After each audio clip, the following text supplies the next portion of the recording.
Welcome to Running in the 70s, where we interview, meet, and get to know athletes of all kind who were running in the 70s. I'm your host, Matthew Kleinowski.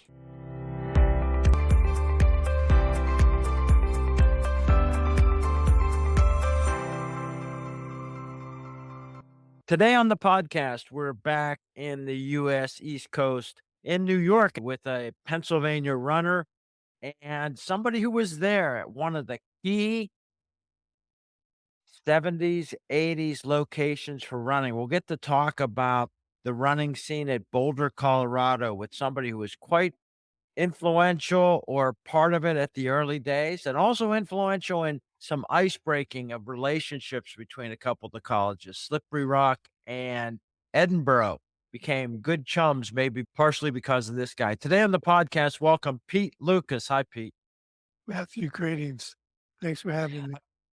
Let's introduce you psychologically as a competitor. What's your origin story? When, where, how did you get into competitive sports or competitive running? I grew up in Lower Burrell, which was a suburb on the northeast side of Pittsburgh, up on the Allegheny River. We played everything growing up. My God, anything you could play. Football, organized football when I was in middle school, and basketball and baseball, all that. But running came onto the scene when I was about 14 years old. I'm very indebted to my older brother, Paul Lucas, a few years older, who started running. And he started running before school, probably in around 1971, 1972. He started going out the door at 5:30 in the morning and running. And some of the other guys in his age would go with him. When I got to be about 14 years old, I started to go with him too. Those early morning runs along the Allegheny River were really interesting, especially in the wintertime, because it would be dark. We would run along the service track for the freight train line on one side of the river. There was nothing between you and the trains. When the freighters came by, you could spit on them. We were so close. But across the river, all the mills were still working in the early 70s and the sky was on fire. I just remember running in the morning with freight trains and the steel mills that were working across the river. And we used to run before school. We would run about 5 or 6 miles, and then we started running after school. So my older brother was very influential. I owe my running to him and some of the guys we grew up with in Lower Burrell who started to run before school. It was incredible. Then you were not a competitive runner. You were just running almost twice a days just because By you the liked by the time I'm a sophomore in high school, I'm already running 100 miles a week.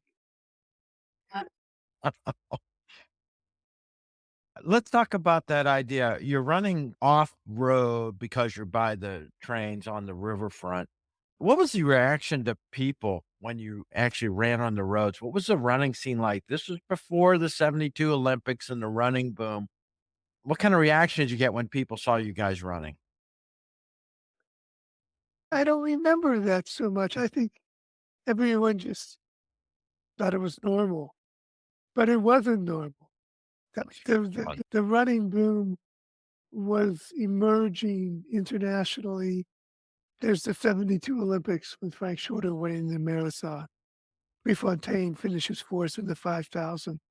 I remember a certain issue of Sports Illustrated magazine that had a story on Prefontaine with stop motion photography, and Prefontaine was going on talking about the mechanics of running, the arms carriage, the strides, and how he held his head and how he ran straight up.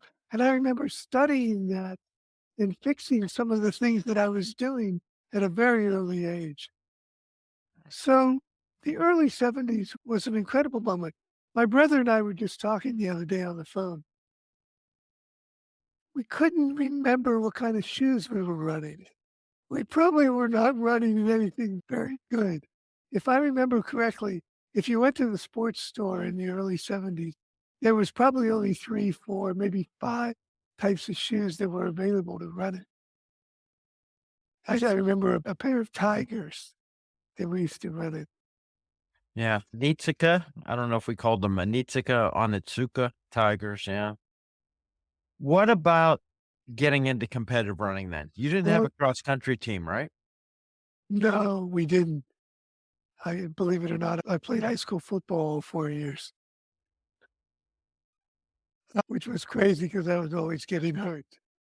But Burrell High School to this day still does not have a cross country Wow. team, even though they have a Wow. pretty good track team these days. They don't have a cross country team. So we played football in this fall, we played basketball, and then we ran track. But I started running organized track on the varsity squad when I was in ninth grade. And by the time that ninth grade year was over, I was running about 450 for the mile, Mm. ninth grade. What about the equipment? Did the school have adequate shoes and uniforms, and what was the track like? The track was cinders, big cinders. You couldn't run very fast on this track. Heaven forbid if you were a hurdler and you took a fall on that track. The inside lane, when it rained, was full of puddles, and I remember races where we had to run in the second lane the whole way. That's great. What about the coaching Other for coaching track? coaching was non-existent. These were football coaches who were coaching track just because it was a way to make some extra money, which I appreciate, but they knew nothing about track and field.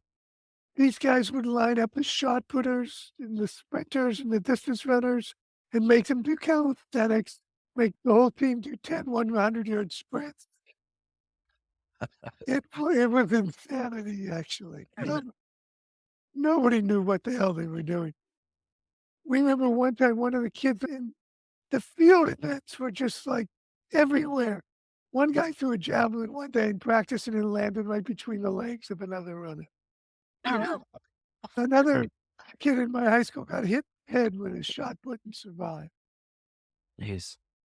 All right. It Yeah. was So, it was if it rained, we just ran we ran in the hallways of the high school. It was so you're insane. reading Sports Illustrated and paying attention to Prefontaine because you were doing all that mileage. And were your teammates into it? Was it just you? How many other people were aware of the running scene? Oh, there must have been a good half dozen of us. Okay, going to university, how'd you decide? Was there any recruiting of you, or how'd you decide, and Well, how'd you transition? I guess it was around my junior year. I ran 4:27 that junior year, which was a good time. Yeah. And I was walking down the hallway of Burrell High School during class one day, and on the floor in the middle of the hallway was a pamphlet. I bend down and I pick it up, and I have no idea where this thing came from, but it was the pamphlet for the track and cross country team at Slippery Rock. And I carried this thing with me every day and had pictures of Coach Bill Lennox and all the runners and the times that they were running. And I said, I want to go to Slippery Rock and be in this pamphlet. And that's how I It's too bad the IUP pamphlet didn't get dropped off there, yeah. that's how I chose to go to Slippery Rock, something that arbitrary. And of What course, was it? Yeah, Slippery Rock had a I great track and field program. sure. What it was your academics? How are you in academics in high school, and how'd you adjust to it as a college athlete? I grew up in a household where if you came home with all C's on your report card, my parents were like, "You passed? That's great." It's hilarious to think I'm a professor these days because I wasn't exactly a stellar student in high school. And I remember when we took what's the test you take to go to high school, the SATs? SATs, yeah, When we went college. to take the SATs, they took all the football players and put us in one room without any teachers in the room so we could discuss the test. Oh, In that's great. Pittsburgh. How is the training? Talking about running 100 miles a week, how did you find the training then at Slippery Rock?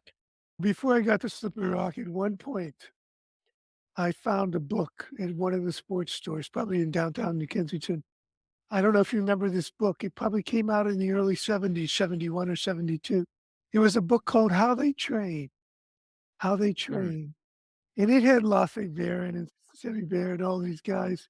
And they talked about their workout and listed in great detail all of their workouts, their key workouts. And I was able to read that book and adapt those workouts to myself. By the time I was going into my junior year at Burrell High School, I was not really on a speaking terms with the coaches. There was the coaches doing their crazy thing with the rest of the track team, and then there was me. And I was off on my own, just doing my own workouts and doing my own distance running. So I was pretty much self-coached in high school.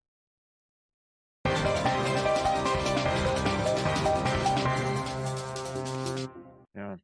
What facilities did the Rock have then? Do you have the indoor track then? You had the indoor track then, We yeah? had the indoor track. Just one more shout out before we get to Slippery Rock. Some of those guys at Burrell High School that I ran with, there were still distance runners that we ran on weekends and we ran before school. I owe so much to them. These guys were really great. There was one guy, Tom Ference, who would meet me for 1 mile every morning in the middle of my run. Just knowing he would be there got me out the door Wow, at 5:30 every morning. that's great. Did you And know anybody at Slippery Rock when you I got did. there? I didn't. I came as a walk-on. I wasn't recruited. I didn't have a scholarship. I didn't have anything. I couldn't run my senior spring at Burrell because my shin splints were so bad. So I never knew what I could run that spring. And I couldn't run cross country my freshman year at Slippery Rock because of shin splints. However, that indoor season as a freshman at Slippery Rock is probably indicative of what I would have run as a high school senior. I ran 9:12 in the 2 mile, and I ran 4:12 in the mile. Yeah, that would have won states just about. Yeah. But going to Slippery Rock, I was so happy to find really serious runners and to finally have a coach. I loved Bill Lennox. He was a great coach. He ran a great program, and it was the first time in my life I ran cross country. So going to Slippery Rock was I wouldn't have traded those 4 years for anything in the world. There was a strong running culture. There were good runners around me, and we had great coaches. The meets were different then, of course. Dual meets rather than big meets that everybody runs more regularly now. And you ran against Edinburgh a lot, and those guys will mention you as, "Who is this guy?" And your personality comes out as soon as anybody meets you. How was your relationship with the Edinburgh runners who were pretty much unbeatable then?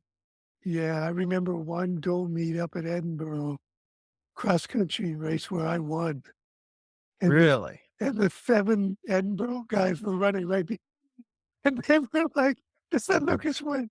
There's 7 of us coming in right after that. There's no reason to race him." But I remember after that race, Kevin Foley looked at me and he said, "Dude, you ran a tough race." Nice. But there was a lot of distance between those 2 teams before I hit the scene, and we used to say some crazy things to break the ice on the starting line of races. And eventually I became good friends with Mark Muggleton, and I would go visit Edinburgh runners on a free weekend. They would come down and visit Slippery Rock, and by we all became good friends. And, Yeah. and that was great. There was no reason to have this kind of cold distance. And we became friends with Allegheny Community College runners too. If you remember in the early '70s, they were good runners. They Yeah. were in Pittsburgh. There were the Edinburgh runners. There were the Slippery Rock runners, and we all became close friends. How'd your career go? What is your accomplishments that are most memorable or fun for you? What do you mean at Slippery Rock? Yeah.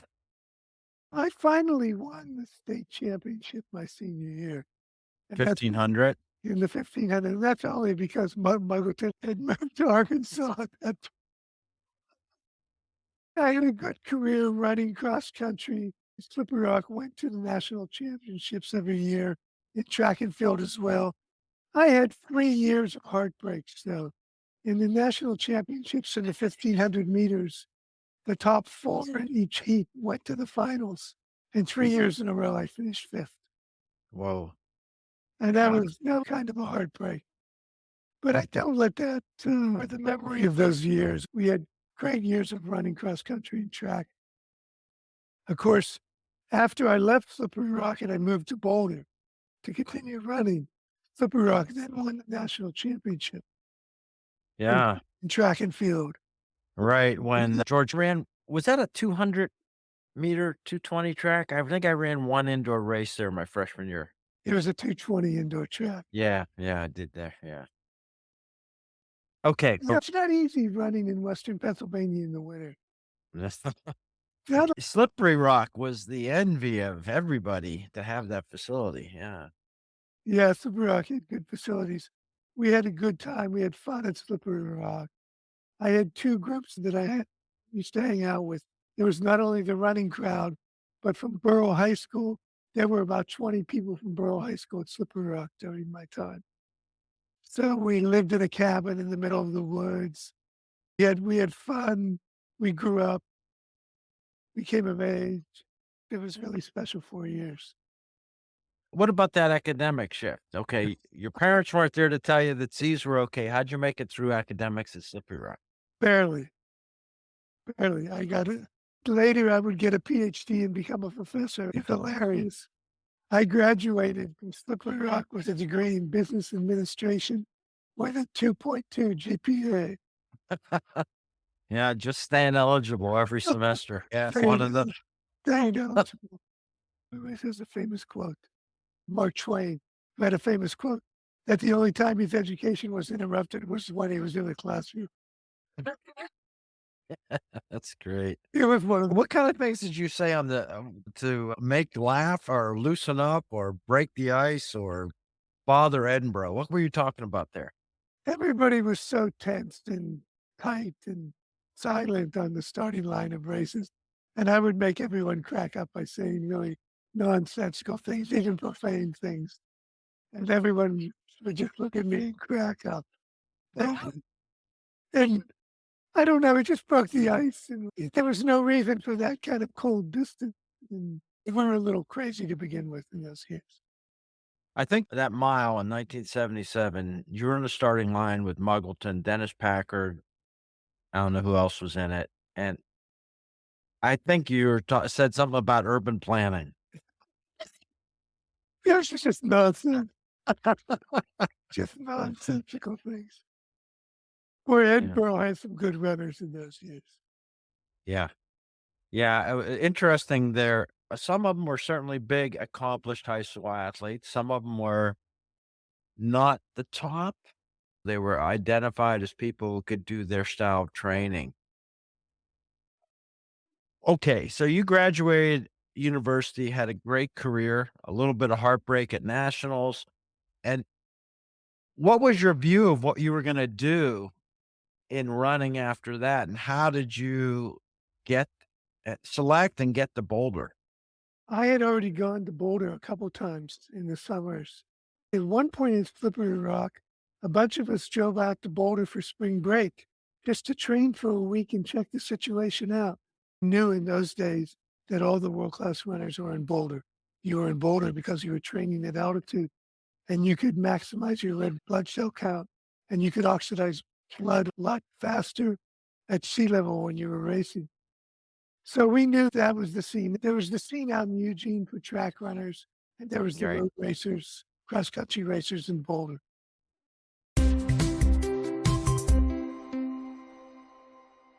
So soon as I graduated from Slippery Rock, I can't believe I did this. When I hopped in my car and I moved by myself out to Boulder, Colorado and found an apartment and found some work and started introducing myself to runners and started to join the scene. I remember one of my first days, I'm looking at your screensaver behind you. Yeah. and you have a pair of Oregon waffles Yeah. and the extreme singer. One time I went for a 10-mile run with Frank Shorter and Rod Dixon, the great runner from New Zealand. And I remember we went for a 10-mile run, and when the race was over, Shorter looked at me and said, "There's Oregon waffles on your thing," which was hilarious because he was in essence what he was saying was like that you don't wear those kind of shoes for a 10-mile up your racing. Those are On cross country. pavement on pavement, yeah. But the Well, funny how often did you run with those guys, and what was your running schedule like when you got there? oh, we were running 100 miles a week. Yeah. When I got there in '78, the scene was already getting crowded. There were so many world-class runners in Boulder that they kinda split in 2. There was a group that went with Shorter and formed the Frank Shorter Running Club, and these guys tended to be married already, really straight, live, eat, sleep running. They were good people, but they were a different crowd.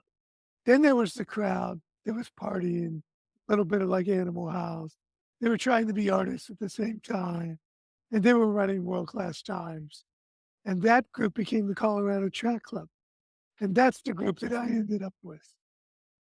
How did you describe Boulder to people? And you did draw some people out there that you knew to come join you, didn't you? Yes, some runners from Slipper Rock came to join me. Bugs eventually came to join me after his tenure in Arkansas. Those were great years. Like, for a while, I lived with Rick Rojas and trained with Rojas, the American record holder at 10,000 in those days.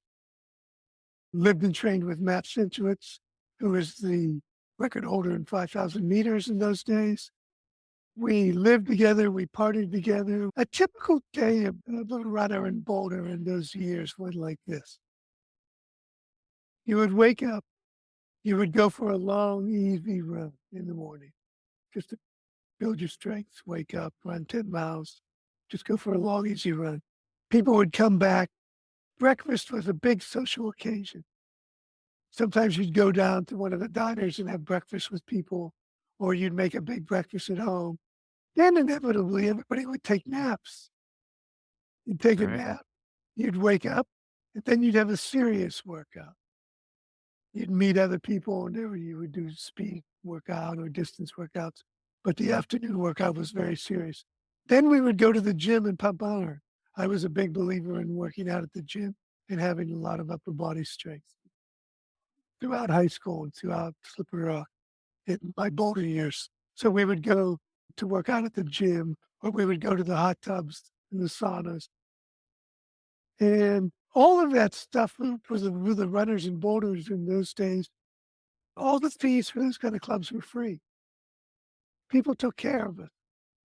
Then we would meet for dinner, and some of those dinners, I would go to a used record store, and I would find some obscure jazz record, and we'd come home, and we'd make a homemade pizza, and somebody'd open up some wine, somebody'd turn the lights out and light a candle, and we'd sit there and listen to the record.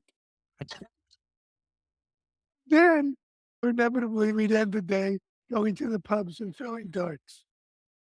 These runners loved to throw darts. And we would throw darts, and occasionally there was a race. And that was our lives. We were very poor. There was no money. There was no appearance money. Appearance money didn't really happen over the table until the mid-'80s. In those days, in the late '70s, early '80s, there was no money. We were so poor, but we were really happy. Well, you said you found work. What kind of work did you find? Oh, whatever. We all worked at this hotel, working in the bars, bartending, carding people, just making sure no one wrecked the place. It was a place called the Hotel Boulder, an old hotel that we had all had a really love affair with this hotel. We all worked there.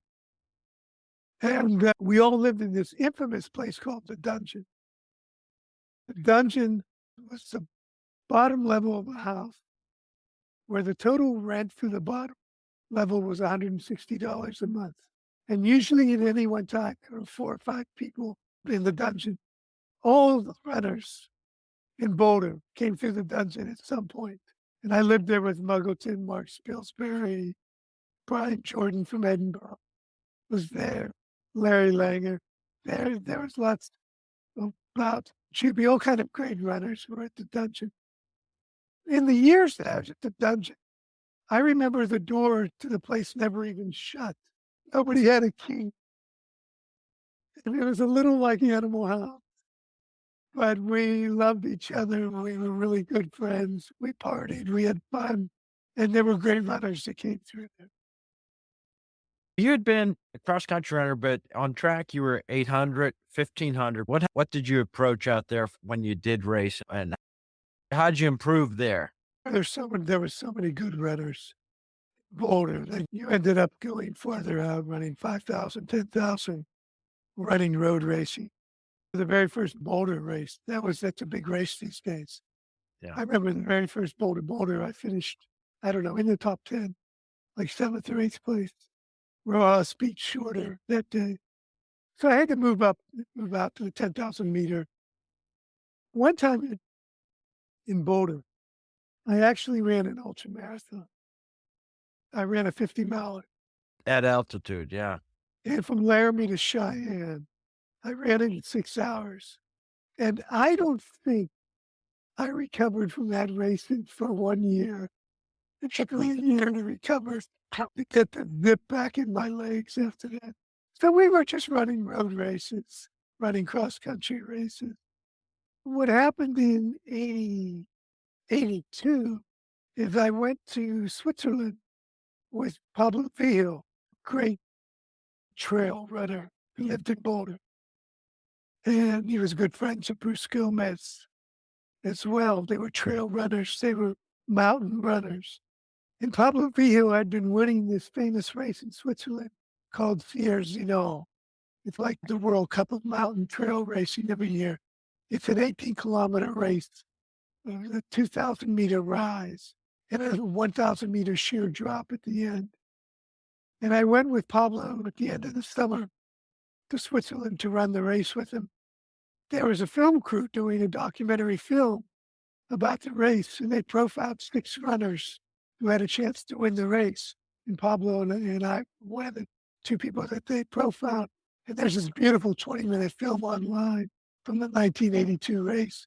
Pablo won the race that year. I finished in the top 20, which was amazing because the first 5,000 meters was so steep that I wasn't even in the top 100. So the fact that I finished in the top 20 was something. But I had never traveled outside of the country before in my life. Pablo Villa took me under his wing, mentored me through that trip. He was well traveled, and we went to France, slept on the beach down in Marseille. We bummed around France and went to Paris. And then Pablo went back to Boulder, and I stayed. I stayed in Paris until Christmas time, and I was in the best shape of my life. And ran my best races that fall season in Paris. I ran 29:13 for 10,000 meters. And I started to finish in the top 10 of major road races all over the place. But I think the best race I ever ran was a 20-kilometer race in Paris, where I ran 60 flat and finished Yeah. around 5th or 6th in the race. And I was about to run my first marathon. I was going to run Dublin, and I had everything arranged. This was a time in 82 when people would start slip you an envelope after the race with a few $100s in the envelope, and that kept me alive. And that was a great experience, being in Europe by myself, going from race to race. But a couple weeks before I was to run in Dublin, I partially severed my Achilles tendon, Ay, and I hobbled myself back to Boulder. And I never really recovered, at least not running at that level. I became a different person. I started to meet people who were now runners. I started photographing, getting interested in filmmaking, and eventually I moved to New York. let's talk a little bit about life in Paris compared to Boulder. Did you have a community there? I did not. I trained by myself. It was a really quiet period of my life. I didn't have much money, and it forced me to do things that don't involve money. I was studying French, and I was just experiencing what it was like to be abroad and be in another country. I ran in races all over Europe that season. Then I came back to Boulder and I tried to nurse my Achilles. The next year I moved to New York and I was living with Finchwitz, Matt Finchwitz in New York for the first 6 months and he put me up. But I couldn't get my Achilles back together. It kept triggering tendonitis in the opposite knee. And my career as a competitive runner came to a close at that point. How did you deal with that in terms of looking back on looking forward and adjusting to, I'm not going to compete anymore, at least at that level? To transfer that into other things. I went back to school. I got a master's and a PhD. I became a professor. I started doing research. These days, I'm a filmmaker. I make documentary films. So I'm always working on projects. I'm teaching classes. I'm traveling. For the last 20 years, I've been working in Brazil as a filmmaker, as a professor, doing all kind of things. So transfer that into other things. You mentioned the extensive work you've done in Brazil, but I know you spent time in Africa too. And you certainly had this adventure spirit. You have a good personality. You're funny. You like ice breaking with people. What did you do while you were in Africa? It's a long story, but at one point in 84 and 85, I hitchhiked by myself across the Sahara Desert on top of trucks from Algeria into Mali, just going with local trucks and truck drivers. There's no roads in the desert. It's what the French call piste, tracks in the sand. You cross the desert, and it was pretty crazy. It took a couple of weeks to get across the desert, sitting on top of trucks. And I spent the next year in West Africa, mainly in Mali, and I found work for different NGOs. While I was there, I was photographing and traveling. And growing up, it was like a crash course in human rights. And today, I'm a professor of international human rights. And I also teach courses on documentary filmmaking. But I credit Pablo Vigil taking me to Switzerland and taking me abroad for the first time and mentoring me and giving me that spirit of adventure to go travel by myself. Yeah, that's brilliant. Again, we could talk all day about all these subjects, but what's changed then in human rights, the human rights world from there, from the last 40 years, in the mid 80s? There's a couple of different ways to answer this. We're still struggling with the same issues. So maybe on one hand, the struggle continues, but there are new kind of rights. There are rights that you can approach affirmatively, not negatively. Okay, so there's these violations. Circle them. Let's see if we can fix them. Classic negative approach. When I take my students to Brazil in the summer for a couple of months, and my students make human rights and media projects, quite often we approach rights from an affirmative perspective, especially newer conceptual rights like the right to culture, the right to preservation, heritage, the right to memory, the right to beauty. And we do projects where affirming rights before the violations happen. So in that sense, there's different ways of approaching rights. And we approach them with a great deal of media reflexivity when we're thinking carefully about how we make media, be transparent about the kind of media that we make, be critical of our own presence while we do these kind of things. So yeah, a lot of things have changed. In your running career, going out to Boulder, that was just such a significant part of running history. And you started before 74, so you had more than 10 years. How did running change? How did the sport change? Do you have any reflections on that during that 12, 14 years? Well, how Boulder changed. The international runners started to come to Boulder and coaches started to come to Boulder. And you started to have really high level elite running. And Boulder was just not a place for runners. There were cross country skiers and climbers and cyclists. The whole place was full of athletes. And it became a pretty intense scene, pretty elite. And of course, money changed everything. In the mid 80s, you started making money. You'd finish in the top 20 of a road race, the top 10 of a road race. You could make some good money. But it was top heavy. There were still a lot of really good athletes that weren't finishing high up in the races. They were trying to get a foothold. So it changed a lot. But by that time, I was already out of the scene. Yeah. That was a time in American life of just post the Vietnam cultural changes, but you mentioned departing, and we don't wanna embarrass anybody, but obviously there was some crazy behavior there. Were there some casualties? Did you see anybody who kinda career went a little bit south because of the freedom and the kinda different open lifestyle, which everybody was self-managing? Yeah. One of the things that happened moving from Slippery Rock to Boulder was that I no longer had a coach. None of the people in Boulder had coaches. Wow. So I think some runners could have really had a better career, had a little bit more discipline in coaching. But we were really poor, but we were really happy. And we never really had friendships quite like that.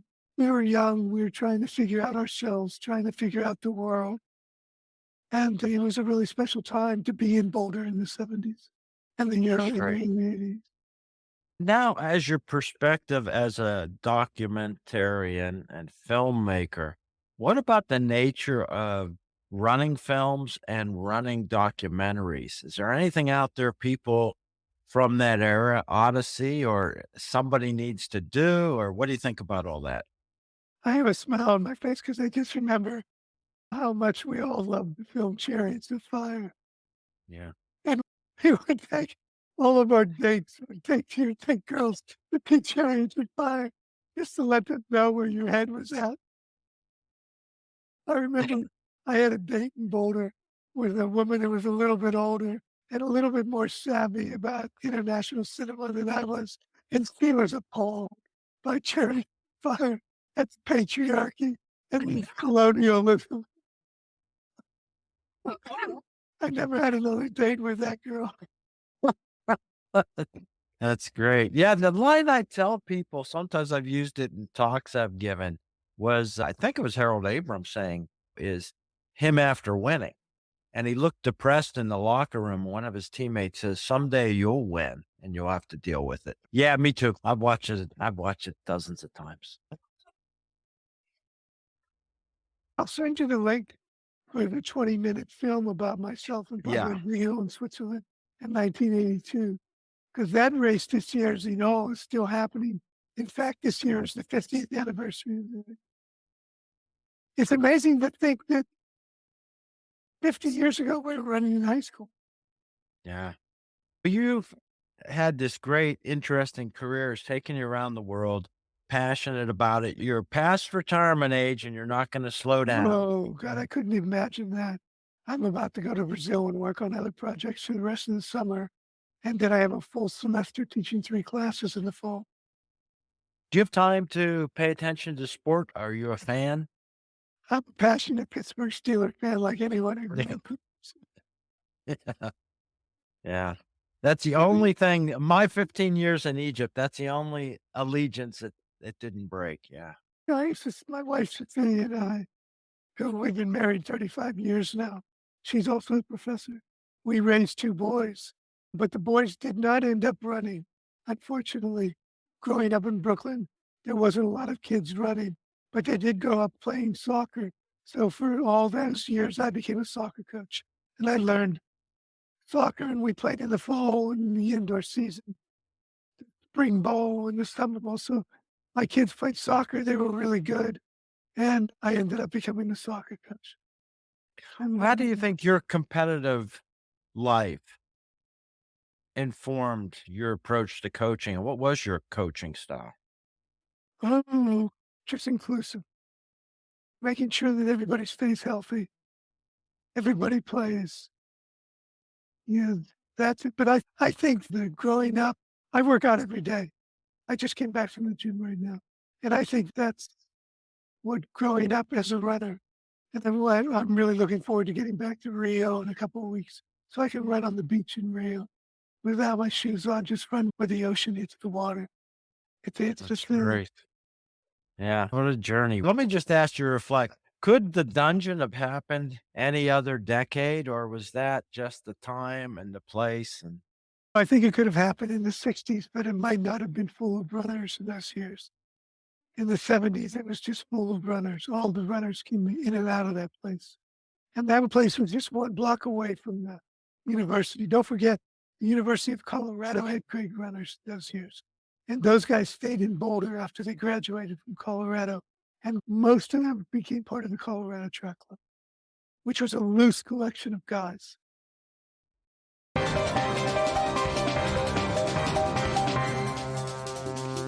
yeah, did you connect with the New York running scene at all? When you were back there trying to recover from the severe Achilles? When you lived with Matt Centrowitz, were you with your wife at that point when you went back to New York already? We met very early on, but I was living with Matt and his brother Jerry, who was a runner up in the Bronx for a while. Then I moved to the East Village. My life started to change.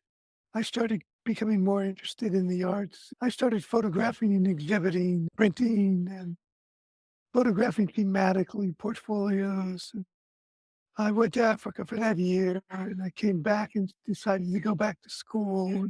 So my life just changed, and I fell out of the whole running scene completely. And how'd your kids' version of competition compare to yours? They were pretty tough kids.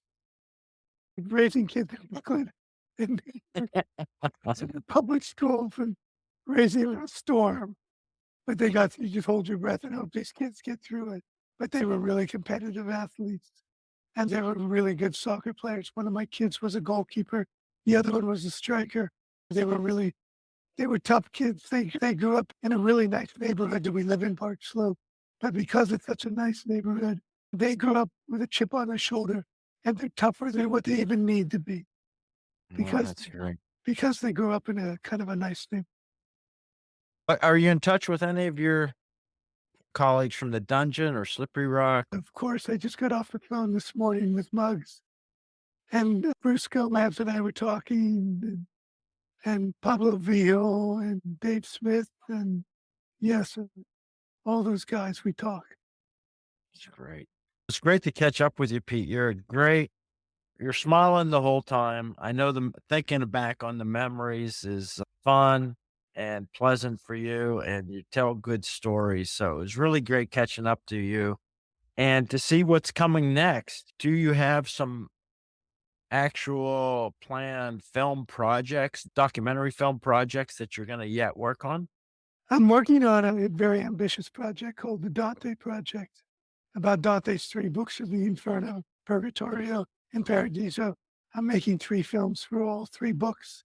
One, Purgatorio, it's been finished for a couple of years and it played in the festival circuit, and we won a lot of prizes for best experimental film.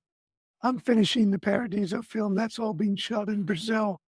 And if you want to see those projects and see the trailers, it's the DanteProject.net. Excellent. We'll put that all on the podcast website, the 20-minute running film, the links to your documentary films. If you were back at your high school or your college today and you had new incoming athletes who hadn't yet developed, what advice would you give them? One advice I would say, you don't need to run 100 miles a week. Yeah. I think you can do a lot on 60, 70 miles a week. I think my body was pretty beat up by the time I was 26 years old, 25, 26.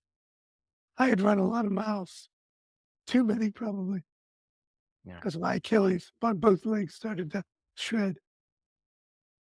I think all the people who knew you from that time, if they get to hear this, the teammates, competitors will be really happy to hear you, recognize you, come across as the Pete Lucas everybody knew, I think.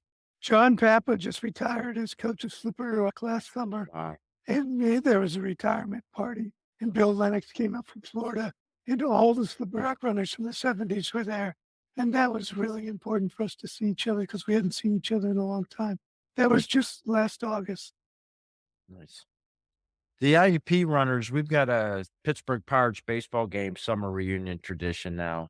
Rendezvous for a baseball game and get to talk. That's our connection there. Of course, the distance coach at IUP, Ed Fry, he died a few years ago. And so no more get togethers for him, but that's our connection still. Handful. And of course, there are people that have passed on. Did you know Donnie Friedline? Yes, I did. He was a great runner. Yeah, he's a great guy. I knew him for very good as a friend, and he went on to great things, both 4x400 relay. He had suddenly died earlier this year. Big loss to his friends. We lost some people at Slippery Rock too. Tom Hain, especially, who passed away. All right. We'll end it on an upper note. Good to hear. Have fun this summer with your kids. I'm sure you'll inspire and enlighten a whole new crew. Thank you. Thank you so much for inviting me to talk. Right. I hope you enjoyed another episode of Running in the 70s. Voices, stories, and memories of athletes who were running in the 70s. Until next time, wherever you are, keep looking forward and don't forget to look back.